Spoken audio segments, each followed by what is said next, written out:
নমস্কার সবাইকে। তো দিনটা ছিল রামনবমীর দিন। সকলকে রামনবমীর অনেক অনেক শুভেচ্ছা। তো আজকে আমি যাব অক্ষরপাত্র মন্দিরে। তো মন্দিরে যাওয়ার জন্য একটু সন্ধ্যের দিকে করেই বেরিয়েছিলাম। তো এই যে এটাই সেই মন্দির। রামনবমীর উপলক্ষে মন্দিরে বেশ ভিড় ছিল।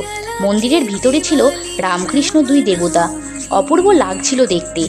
ভিতরে খুব সুন্দর কৃষ্ণ নাম হচ্ছিল। আলাদা একটা শান্তি লাগছিল যেন।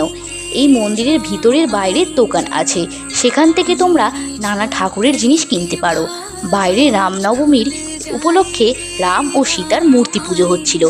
প্রচুর ভিড় ছিল আজকের দিনে।